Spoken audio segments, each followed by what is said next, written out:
you have taste in a way that's meaningful to software people. Same jingle, huh?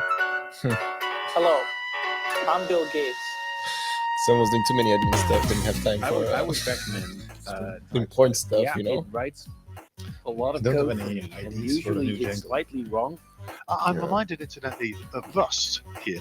Rust. You This think the Rust is almost too makes old me now? happy that I didn't Do you become think a the Rust supermodel. stuff is too old now? Tuber I need something flashier. Boy, I'm sorry, guys. I don't know what's going on. Thank you for Rust the has opportunity to become, speak to you today lackluster. about large neural networks. Unlike- It's really an honor. What? Rust. Data topics. Welcome to the data. Welcome to the Data Topics podcast. Hello and welcome to Data Topics Unplugged, your casual corner of the web where I discuss what's new in data every week, from gaming to blogging. Everything goes. Today is the Monday, October 7th of 2024. My name is Murillo. I'll be hosting you today together by the trying to get his stuff together, Bart. Hi. Hello, Bart. Behind the scenes, we have Alex. Hey, Alex. Yeah, okay. We need to get your mic, Alex. It's just so at least people can hear your, cheerful voice. He's like happy to be here, Maybe first things first. We have some a slightly different decor. Decor? Is Yeah, that- for the people watching the video, looks slightly different than otherwise. Yeah, I would say so. A bit different, maybe. It is our It's a 1 year the Data Topics 1 year anniversary. Data Topics Unplugged. Data Topics Unplugged. right? Unplugged, yes. We've Can we? had Woo! different versions before.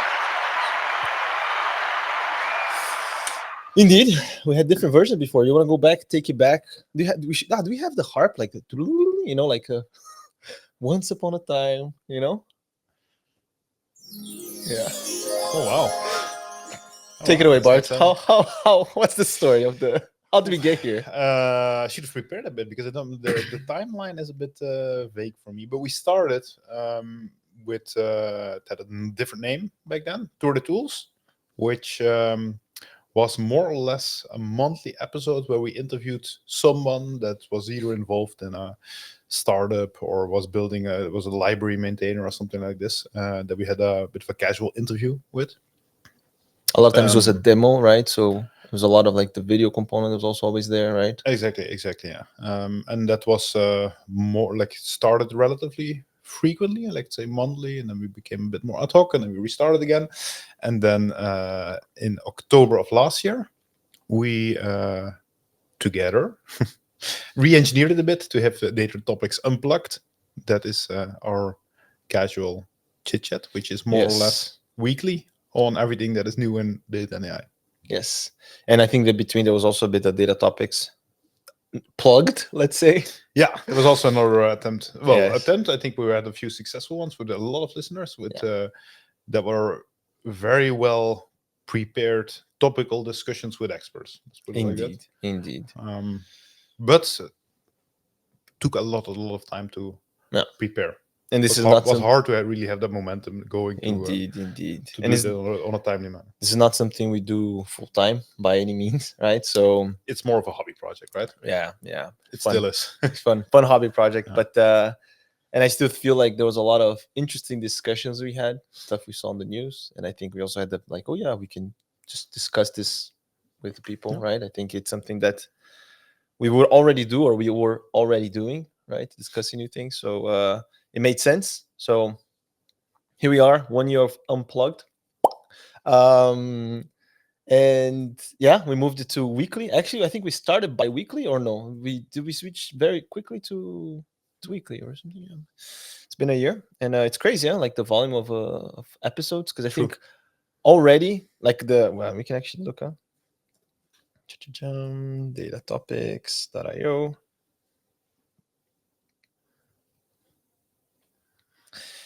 This is the last episode, but if we see all the episodes here, the first one was. Maybe I should have done this sooner. Yeah. Wow, the first one on Buzzsprout, right? Because Tour de Tools used to be a YouTube thing. Yeah. Right? And there was a little break, and then Tour de Tools came back. This is March 25th of 2022. And what was it? It's like AI powered Coca-Cola. Yeah, this was the first Unplugged episode. Which was October 2nd. Exactly. We're now October 7th. Exactly. So we passed the 1 year anniversary. So hence the decoration. And actually, like 1 year older, 1 year wiser. exactly when time flies, huh? When I discussing the news of data, AI, technology. Great company, right, Bart? Right? Right, Alex? Yeah. Okay. Great. Indeed. So quite a lot of stuff. And actually in this 1 year, I think most of the episodes are already on the Unplugged style. Right. Yeah. But we're already planning for this next year to have a bit more of a deep dive. So something a bit more like what DataTopics and the tools was. Right. So stay tuned.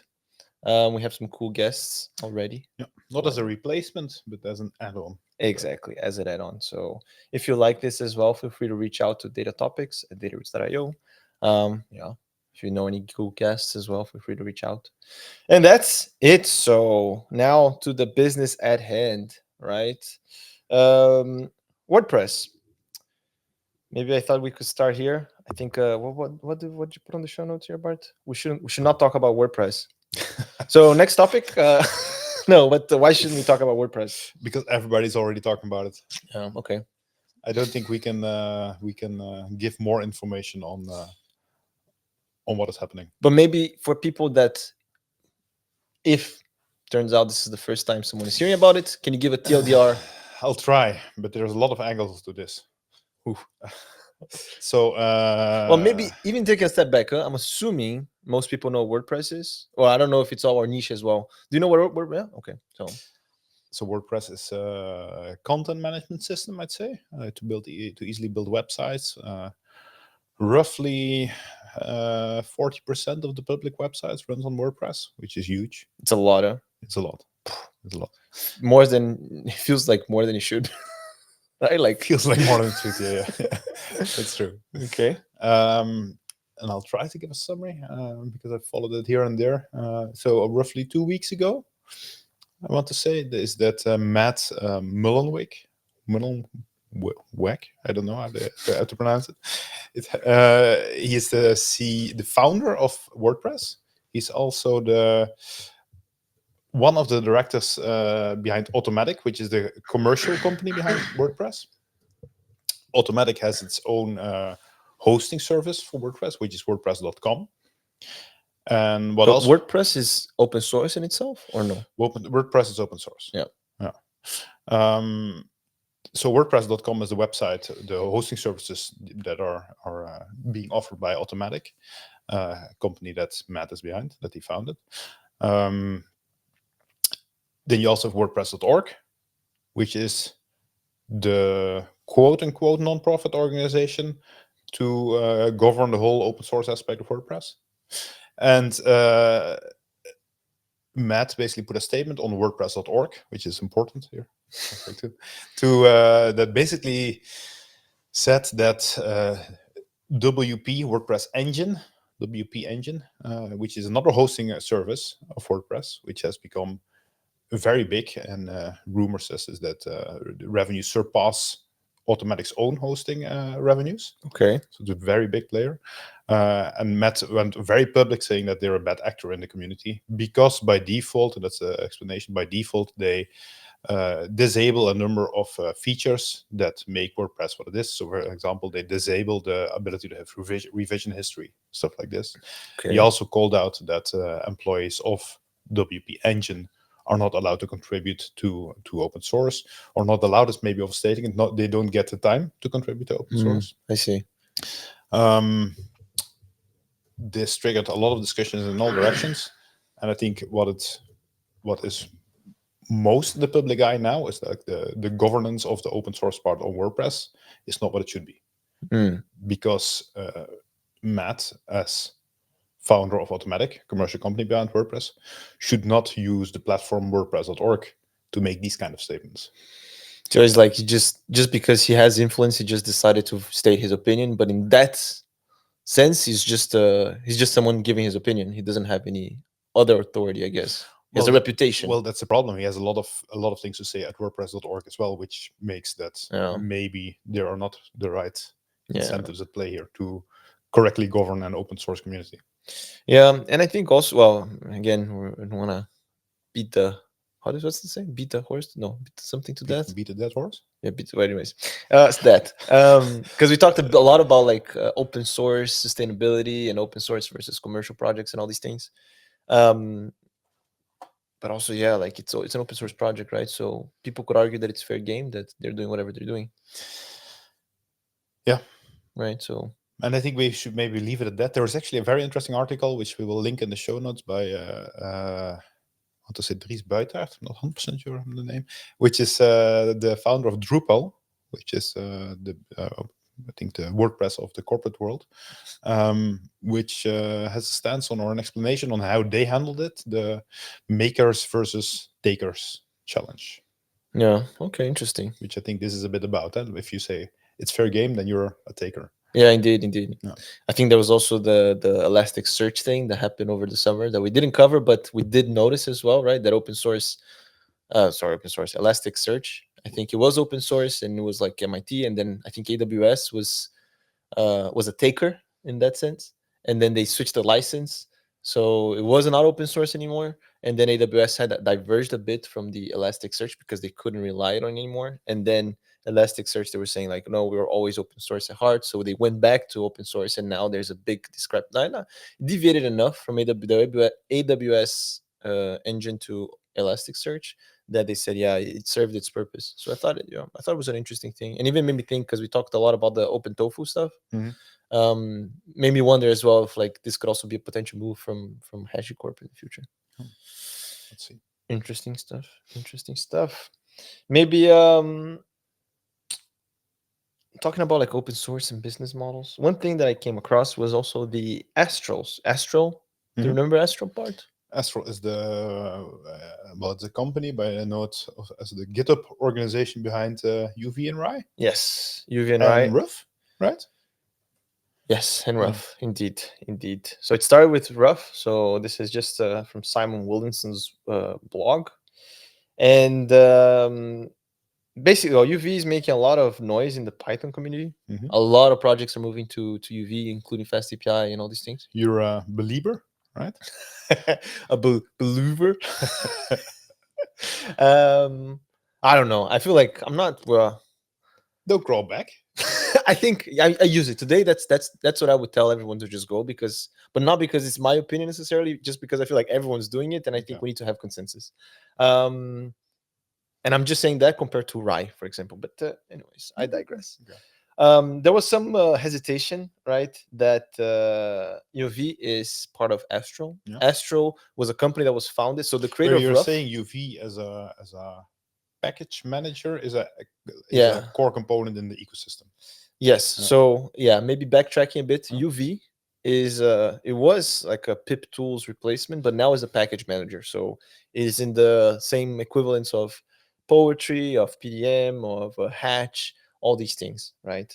And it made a lot of noise. So, and also the thing that stands out is that it's written in Rust, right? And even advertised itself as the Cargo, which is the Rust package manager for Python. And a lot of people are very enthusiastic about it, but some people were a bit hesitant. And one of the reasons why people are hesitant is because Astro is a private, like is a for-profit company, right? They made a lot of money. They had a lot of investors, right? And they were a bit hesitant on what's going to happen, right? Am I betting my whole project infrastructure and templates and all these things on maybe they'll be private later on? One of the comments from, I think, Armin, so that's the creator of Rye. Okay. He said, well, even if Astral does pull the rug, right? They just make it like private again. At least you can always fork the project, right? Because the project up to this state, it is open source. So it's still a big step forward in the community. So people shouldn't be too stressed about it, right? But Charlie Marsh, so he's the creator of UV. He's the founder of Astral and all these things. He discussed a bit what's the Astral's business proposition, let's say. And he said he doesn't want to charge people to use the tools. And this is, I'm just quoting from him on Mastodon, well, according to the blog here. I don't want to charge people money to use our tools, and I don't want to create incentive structure whereby our open source offerings are competing with any commercial offerings, which is what you see with the loss of hosted open source SaaS business models. What I want to build software that vertically integrates with the open source tools, blah, blah, blah, blah. So I'm not going to go over the rest again. So basically said he doesn't want to have like his company to be the managed version of this, but then because it's open source, you create the friction, because like even on the WordPress example, right, there are two companies that host WordPress websites. What they would like to do is to have this as open source, but then create other tools that those are private that integrate with these things. And which are these tools? I don't. He doesn't mention it. At least not that I could tell. Just hopes to have an idea in the future. Well, I hope he already has before he wrote it, right? But that's what he mentioned, right? So an example he gives here is to have an enterprise-focused private package registry, which kind of exists already, no? Like an Anaconda alternative. Yeah, but I feel like there's a Nexus, I think, is one. I think there are a few already. But yeah, so basically he wants everyone to be using UV, and then he wants to create something private that integrates super well with UV, and that would be for sale, basically. Okay, let's see.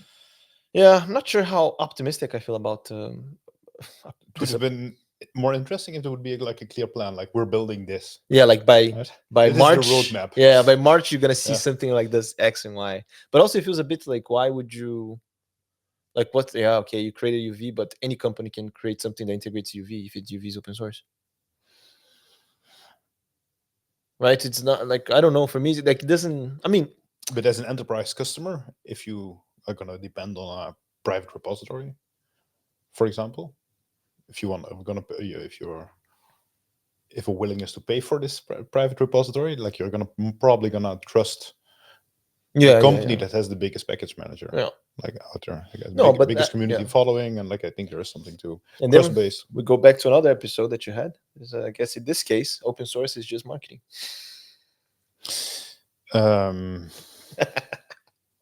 I think how they're doing it now, yes, they're building a huge community, because they're saying like everybody community has their eyes on it now. What is Astral going to do? Exactly, and people trust it. It's like a good product. And without this, no one will be looking at Astral. Exactly. So in this case, open source is marketing. Yeah, actually, and maybe this is for people that are saying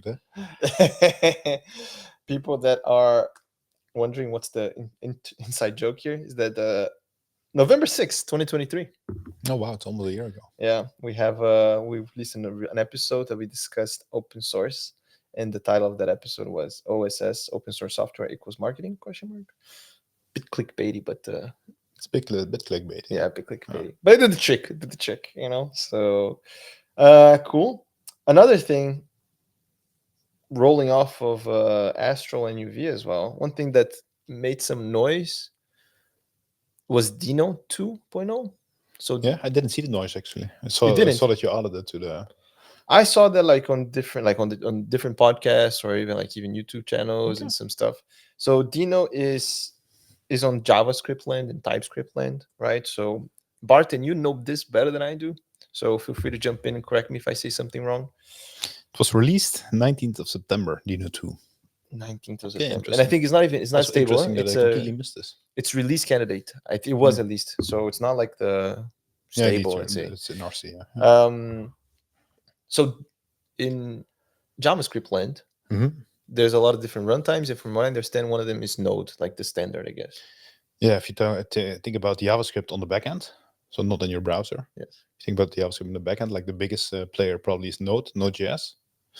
And maybe just for people that when we say on your browser, it's really because some JavaScript runs on your Chrome application, pretty much, right? Like on the actual browser on your laptop. A lot of JavaScript. Yeah. And then when you say the server side, we're saying there's a computer somewhere else that processes some data and then sends the process data to your browser. So like you're not going to do a lot of heavy computations on your machine.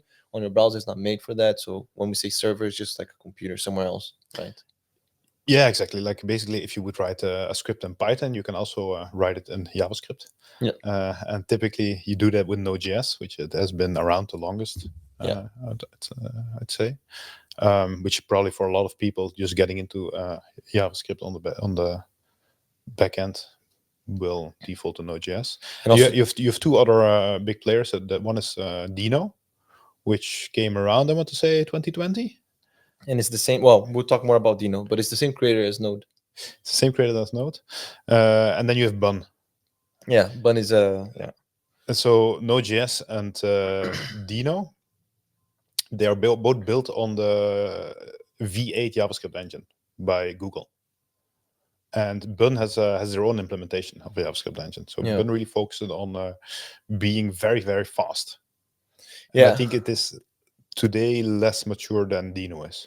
Yeah, I did actually. There was a project that well, I was just following I think it was for the Python user group website Mhm. that I was using Reflex, which is basically you write Python, it transpiles it to Next.js. Yeah. And on their documentation and all the stuff, they were also using Bun. So I did try a bit, but Yeah. it was even like Yeah. So it was faster, and I Mm. think that was a bit the promise. And I think Deno is also a bit the promise that it's faster. But from what I gathered, Bun was compatible with Node, all the Node modules and all these things. So it was a bit ahead. But Node Deno 2.0 also brings parity there. So like Yeah, and so Deno is from the beginning a bit focused on security. Yeah. A bit more opinionated on how to do package management, dependency resolution, stuff like that. They have their own system. Yeah. That's why they were not fully compatible. Ah. And something else, but I lost my train of thought. But that's fine. But so Deno 2, and again, yeah, Deno is the same creator as Node. Yeah. And if you really look closely, they just rearranged the letters a bit, right? Hmm. Deno, Node, anyways. And now Node 2.0, it is compatible with the Node packages. Yeah. So that's a big step. And yeah, it comes with a lot of features and all these things, right? Like so basically any Node project you have today, you can just kind of have Deno. And they also Yeah. have the standard library that is already built in. Yeah, and what is nice, that's actually what I want to say, is that they so a lot of people don't write JavaScript, but they write in TypeScript. Yes. Is somewhat statically typed, I'd say. Yeah. Somewhat. And normally when you do this in Node.js, you have a transpilation step, which translates your TypeScript to JavaScript. And with Deno, it's built in, so you don't need to do the transpiling. Indeed. Yeah. That's a good comment. And yeah, so now basically Deno seems to be all the hype, or at least seems like it is faster as well than Node. There was apparently a talk from the Node creator that like mistakes or things he regrets about creation of Node that I think he learned from and started from scratch on Deno. So I think the nice thing with Deno, as compared to Bun, but this is very subjective, is that I have the feeling that there's a lot of support for Deno already out there for in hosted services. Like I think Fly.io has Deno support. When Slack has defaulted to Deno for its for when Slack bot, these type of things. True. So it seems like it's being picked up as a standard. Indeed. Well, I think also the name, right? The creator of Node, I think it brings a lot of weight. Deno. So Deno is also part of a company, a for-profit company. Okay. And Deno is also written in Rust, right? So I think a lot of the stuff that I heard, people are excited about this because they also speed up the V8 engine. Right, so there are also things that could be reused, right? But it's written in Rust, so it also should be faster. And I mean, the other thing that I also saw that I thought it was interesting is that you can create binary applications with Deno, apparently. Okay. So you can have like for different architectures and different platforms as well. So you can have a JavaScript code, and then it just kind of outputs a binary, which is something that Python does not have. I think well, maybe there are some packages and stuff, There but are wrappers, yeah, exactly. But it's not something like really built in, which I thought it was cool. Again, maybe people need to fact check me on this, but I remember seeing this. And looking at Deno and like listening to it, it made me wonder, like, is Deno 2 kind of like QV, part of a for-profit company, written in Rust, package manager, kind of resolves fast, and all these things?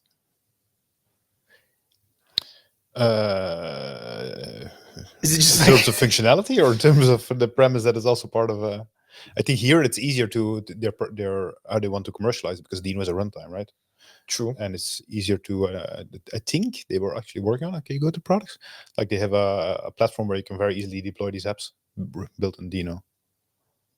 Deno for Enterprise, maybe, or which is a deploy? very logical step to commercialize this, right? Like if you're a company that goes heavy on Deno, that you subscribe to Deno.com to deploy your apps.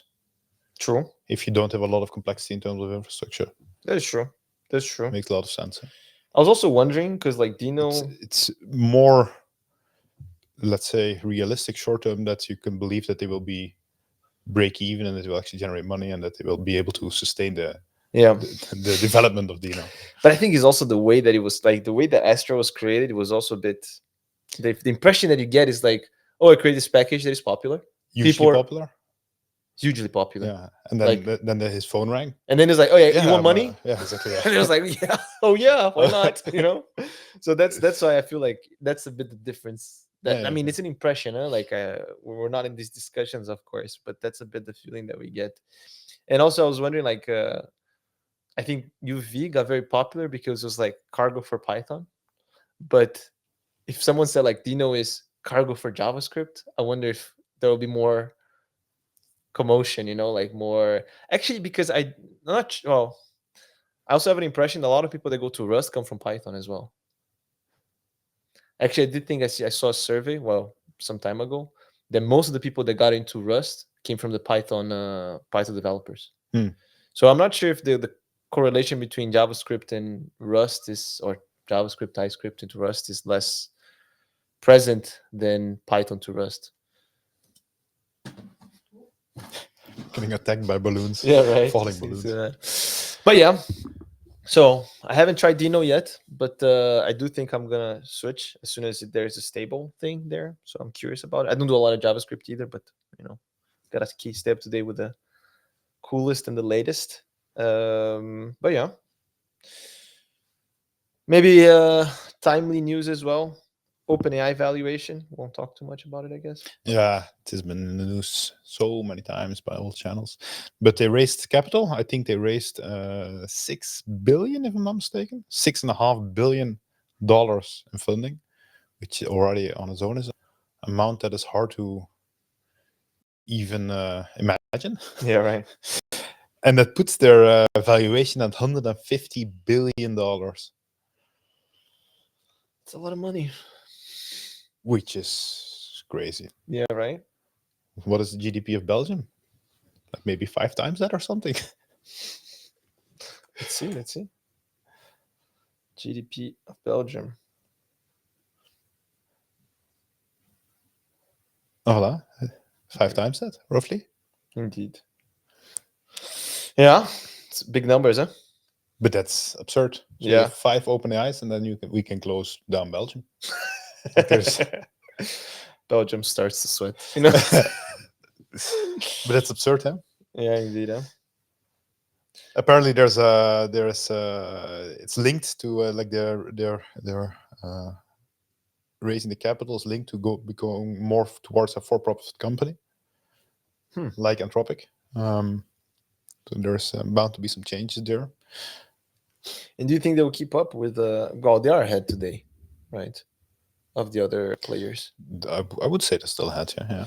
Do you think they will keep this for a while? Because I heard some arguments that if it's just a matter of compute or in time, people are gonna get there.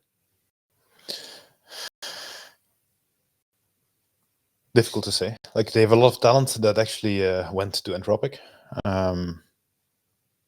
But the amount of capital, like if you say it's just compute, I mean, you need this capital, right?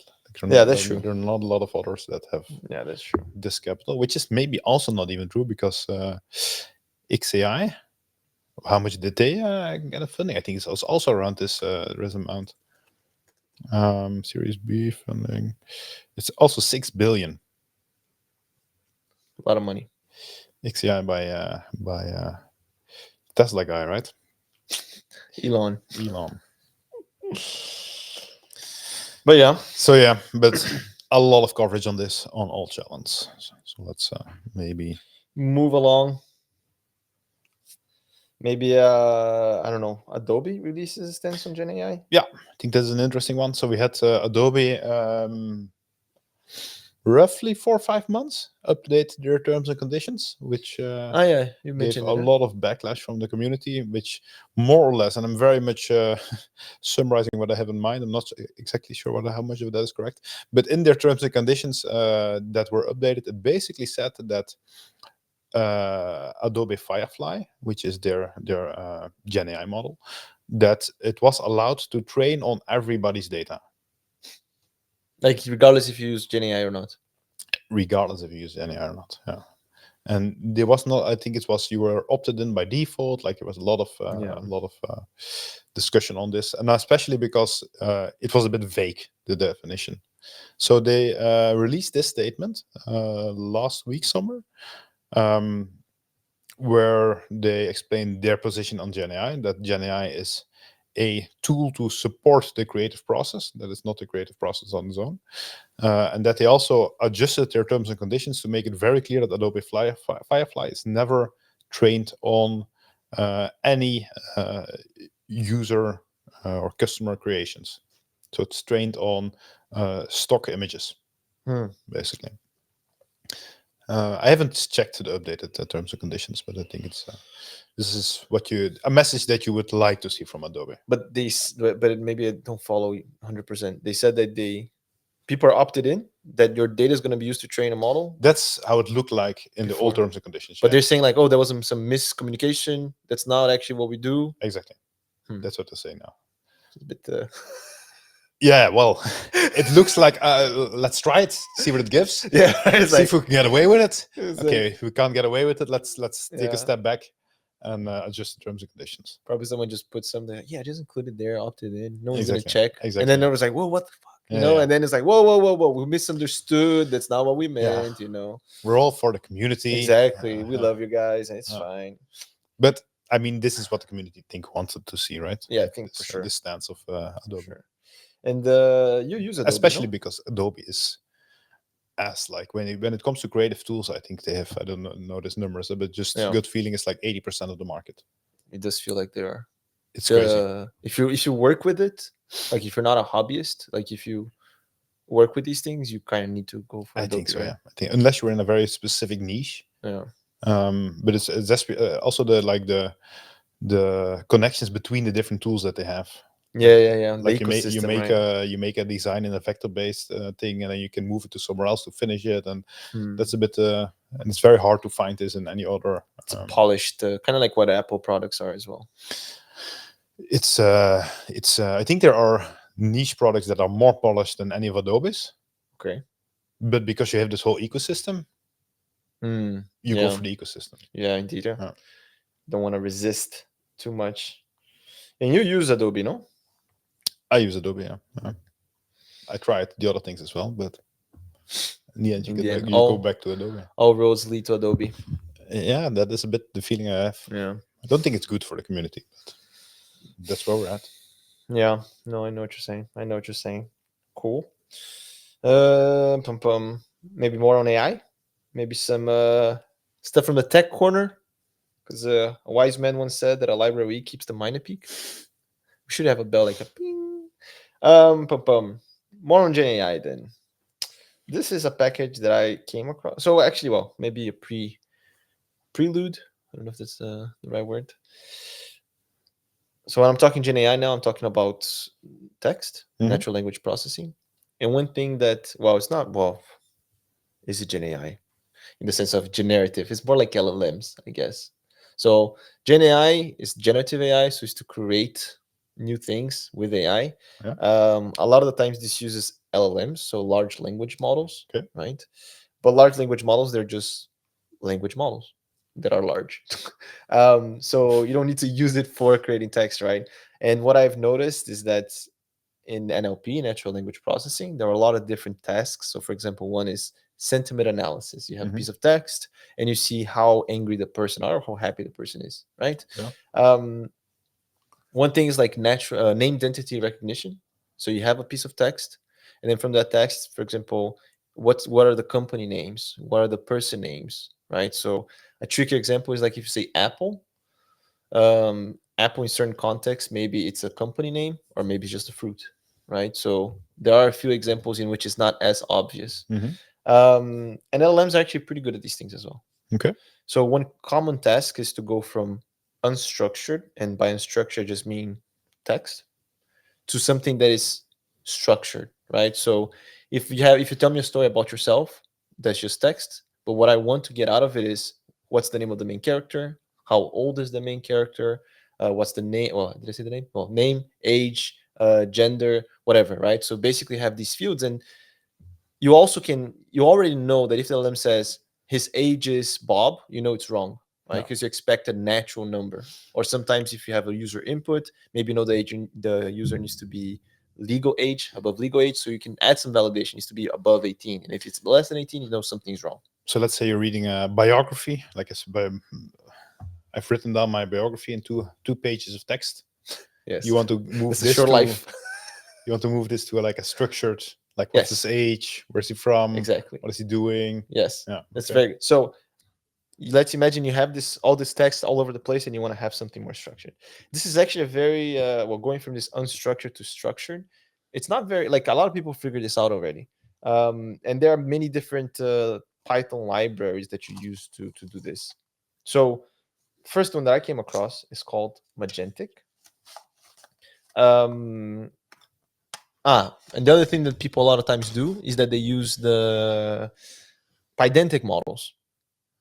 So Pydantic models is basically like a Python class. Actually, it's very popular because it's what's used in Fast API, right?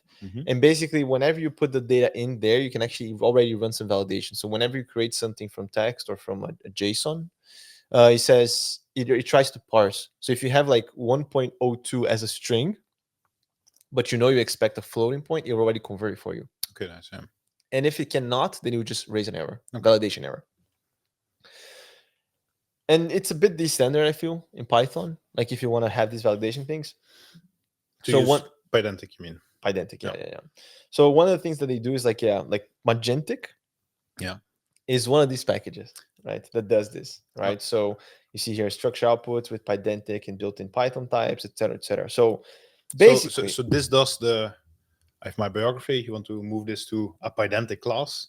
yes, An instance of a Pydantic class, which has what is the age, exactly. what is the nationality, Yes. what's the career path? And it can be also more complex, right? If you have kids, you can have like a sub item, let's say. Yeah. And then for each kid, you need to have this, this, and this. And it will validate all of this for you. And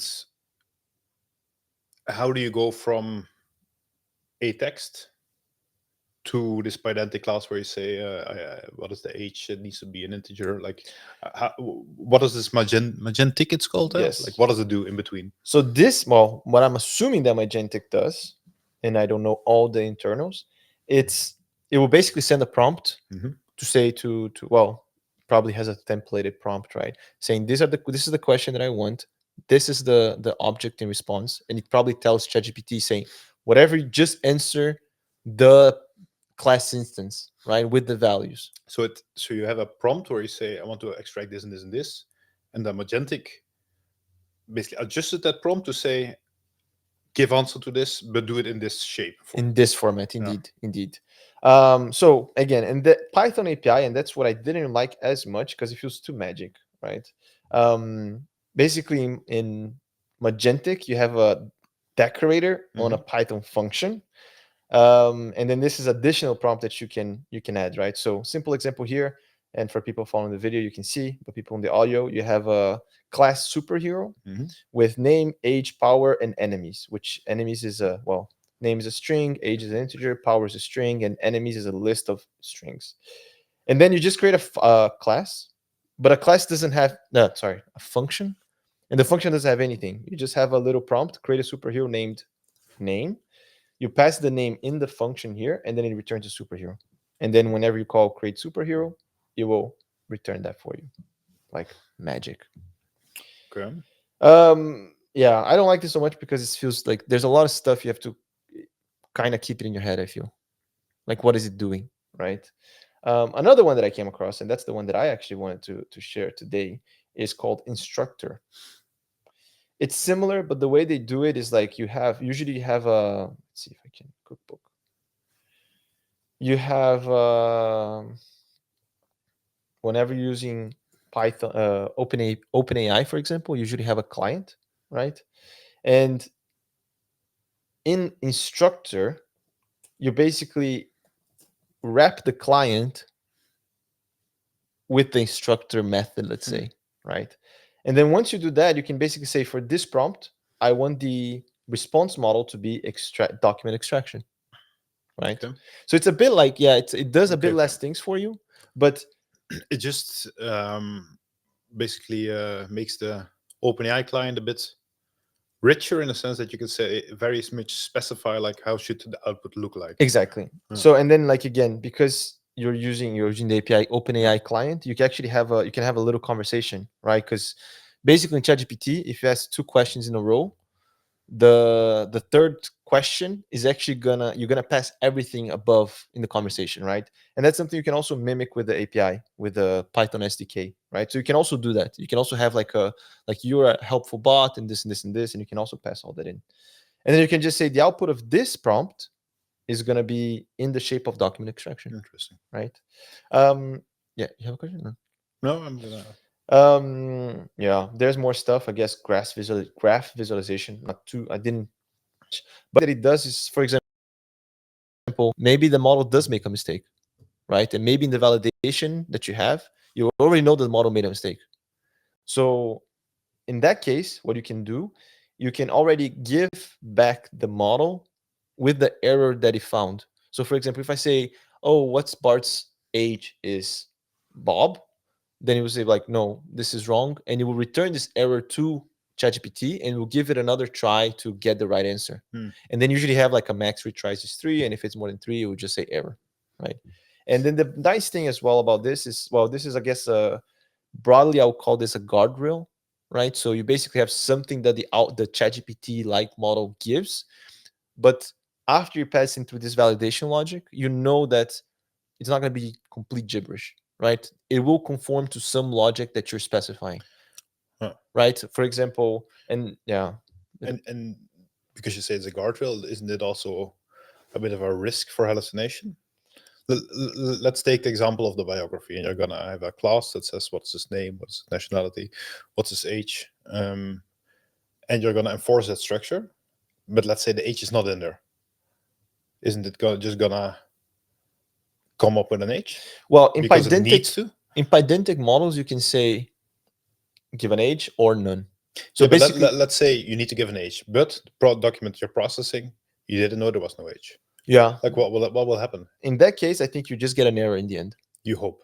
Well, because it will retry a few times. Well, yeah, that's true. It could hallucinate. It could just come up with a name, Yeah. right? That is true. That is true.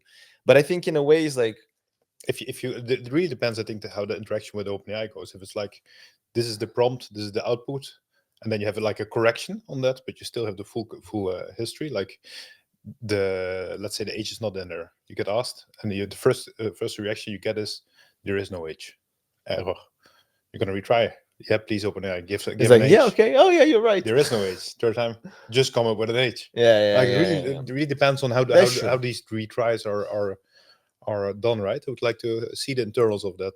That's true. Maybe you can also try retrying.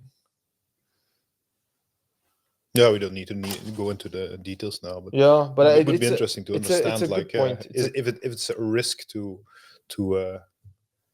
trigger hallucination or not. Yeah, that's true. That's true. Maybe another thing, yeah, like on Pydantic, you can also add description of the classes. So even if the class, like the parameter name is very, for example, name, you just have a name.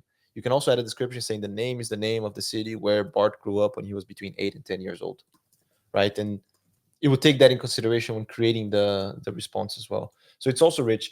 It's a good question, huh? Stop after 10. Yeah. So there's some other things here, but to be tried and to see how much you induce hallucination by doing these things, right? Pum pum. What else we have? What is this repo to text part? It's just something that I saw passing by somewhere. I think on Lobsters, which I think is interesting if you want to play around with this stuff. And it's a very small script that, and with a small GitHub Pages, I think, hosted API, hosted UI, where you can say you're gonna input a repository, a GitHub repository, and you're gonna get all the text in a single text file. Okay. Meaning that you can very easily drop it in ChatGPT or in Anthropic's Claude, or Is that why you used it? Well, I didn't use it. I really saw it passing by. And I think it's an easy way. Like, this is just more for experimentation, a bit hacking, to see like what can I do with it if I have the full code in the context. What does it do versus a single file? Like, how much to play around with it. This is easy. I would never use this in a more automated or production setting, but I just as an experimentation tool, like, just give me my full code base in one TXT file.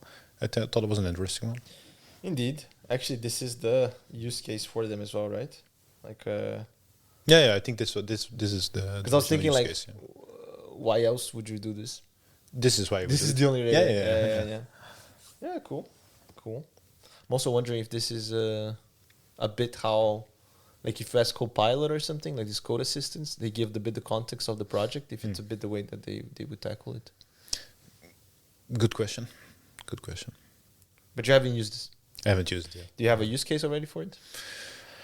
Well, I sometimes drop in, let's say, function definitions into ChatGPT and ask it something about it. Would be interesting to see, like, if I just drop in the full code base and then ask something about it, like, True.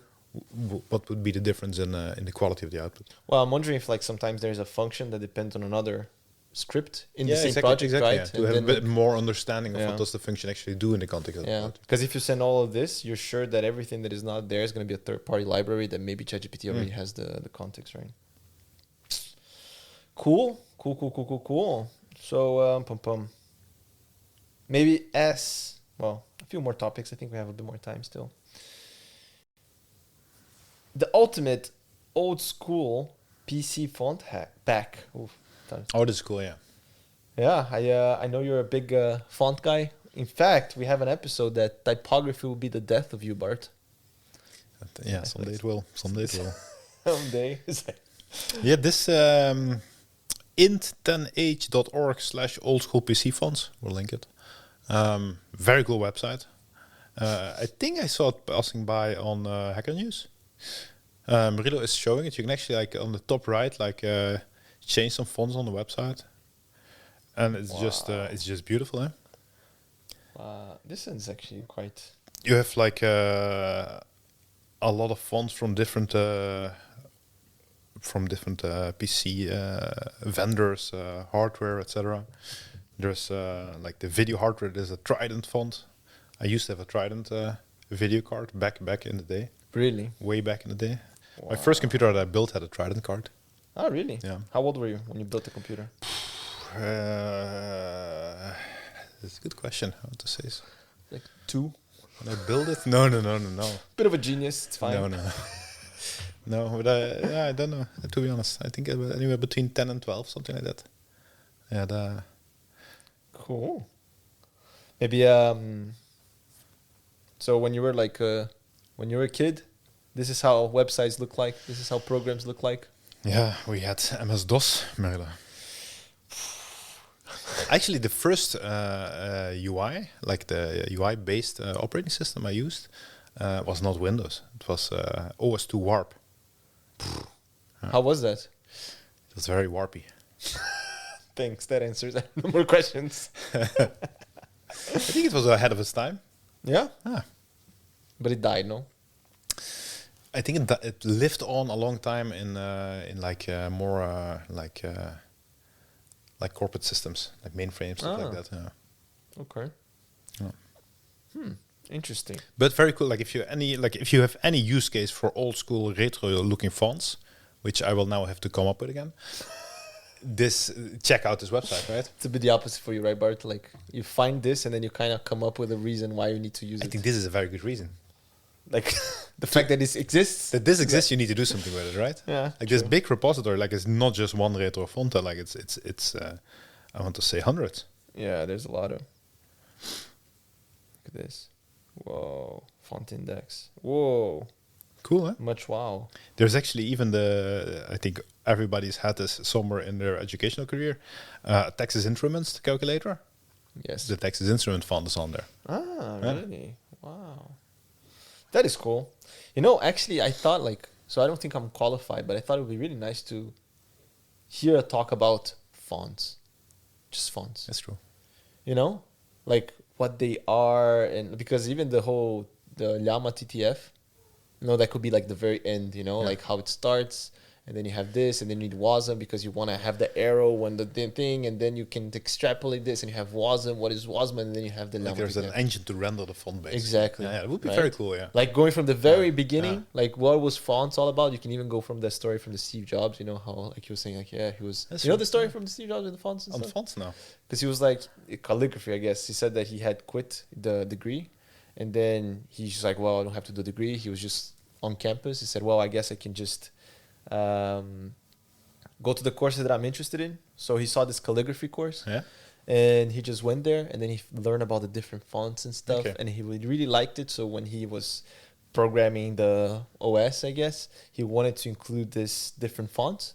And then according to him on the speech, he says, yeah, and since Microsoft copies everything from Apple, they also included the fonts on the Word document thing. So nowadays we only have all these fonts because I went to that class. So and that's how it starts, right? I did a little experiment. I wanted to patch the data roots icon as a character on my terminal. Because like, you know, with the Power 10K, you have usually the Mac symbol in the beginning that you actually show. And I wanted to change that to the data roots icon to see if I could do it. Yeah. And I just followed some tutorials, and actually, it was pretty simple. With like SVG, you create this, and you create like a code for that, and then you just put it there. It's pretty cool. But yeah, like, But like you need to create a new Unicode code for that. Or something, yeah. Okay. And you have to include that on your Power Interesting. 10K profile. Yeah. Okay. Yeah, it's cool. It's cool. But from that to Llama TTF, I think is still a big step. So Yeah. cool. If you ever use floppies, Floppy disks? Yeah. Yeah. oh, I used it. Did you ever use it, Alex? No, Alex know- didn't use it. she just knows them of the icon. The same. Yeah, icon. she's like, wow, the save icon. You printed it. Cool. 3D print of the 3D save printed. icon. Yeah. It's like, wow, why are you walking with those? Cool. Maybe another last topic for today. Something that intrigued me when I read this on the notes. Bob Spotter. Oh, that's cool. Yeah. This is culture surveillance. No one notices. No one consents. But it's not about catching criminals. It's about catching vibes. Aw. Not what I expected. Cool, huh? Yeah, cool. What is this? Wait,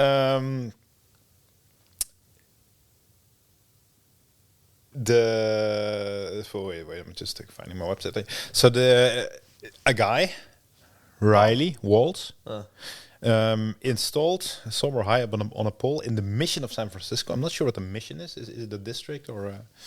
Not exactly. He installed a Android phone which is constantly just shazamming, recognizing the music basically. Okay. And it's when you go to the website waltzer.com/bobspotter, you see everything more or less real time from music that it picks up, and it gives a bit of a what are the music/cultural vibes of the Mission in San Francisco, which is really cool, right? So you just go to a place, and then it's just a tower or something that is just picking up the music that is playing. He just literally installed just an Android phone somewhere high up that picks up the music. Cool. But then like people just listening, or like is like a square that has a lot of speakers. I and don't know. stuff? I don't know the location. That's what I'm saying. I'm not sure. Like the Mission of San Francisco, I actually quickly Googled it. Like there's a Mission district, but there's also like a church. So I'm not. I think it's a district. They probably mean somewhere high in the Mission district. Wow. But it's cool, huh? We could do that here in Leuven at the Automattic. That's true. You could do it. This is also the. Not sure if you want to know though. What the accurate. But the musical, website is also really preferences cool. are. Website is also very retro looking. Yeah, very retro. You probably went to the old Fonts website. For sure. It's all the hype. And this That's battery a cool here, concept, right? 87%. That's the battery of the phone, I guess. Apparently, yeah.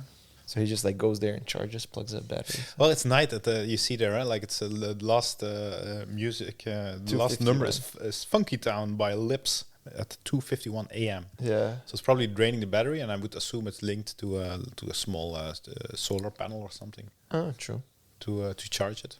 That would be cool. That's what I do with my bird cam. Yeah. You look it It up. works like a small. In solar Belgium, it panel. works, even though it's cloudy all the time. No, I have a small Wi-Fi camera that is powered by, but it has an internal battery, but it's powered by, like, it's charged with a solar panel. Cool. Yeah, it's installed in my birdhouse. Do you have to often recharge it, like manually, or No, it's just a solar panel that does it. the solar panel does it No. all? You can. Wow, that's super cool. So I assume that he has something like that. Otherwise, he wouldn't show the percentage here. Where it was just plugged into the Well, maybe there's mains, right? look, and then you have some stats here. Total Shazams ever detected 1,400. Oh, make it bigger, Alex. 1,436. That's an average of 165.7 songs per day. Battery currently at 87%, a decrease of 7% in the last 4 hours. Last ping was 3 minutes ago. Less than 10 minutes ago is good. Download a CSV of all Shazam results ever. Shout out to Nikhil, Rafi, and Shihao for advice how building this. Main things. Yeah, that's cool. Cool, huh? Really cool. I think what now someone should step up and to actually take this link to the CSV and make a Spotify Playlist. jam out of it. Oh, yeah. to like live keep playing this. Are you volunteering or Bart, or? If I have time. It would be cool, right? No, That it you would be can, really cool. It would be really cool. Just follow this location from anywhere. Yeah, right. Like, what are people listening there? That's cool. That is cool. Really cool. I think that's all we have time for today. Unless there's something you really want to talk about now, Bart? No, I think I'm good. No hot takes today? Maybe I think what was interesting is the contextual retrieval of Anthropic. We'll touch upon it next week. Yeah, when we have more time, read it over, all these things. The world of data and AI is never a boring day. Is that the Never a boring day. Never a boring day in the world of data, AI, and tech, and DataTopics Unplugged. 1 year. Thanks, y'all. You have taste in a way that's meaningful to software people. Hello, I'm Bill Gates. I would recommend TypeScript. Yeah, it writes a lot of code for me, and usually it's slightly wrong. I'm reminded, incidentally, of Rust here. Rust. Rust. This almost makes me happy that I didn't become a supermodel. Kubernetes and Netties. Well, I'm sorry, guys. I don't know what's going on. Thank you for the opportunity to speak to you today about large neural networks. It's really an honor to be here. Rust. Data topics. Welcome to the data. Welcome to the Data Topics podcast.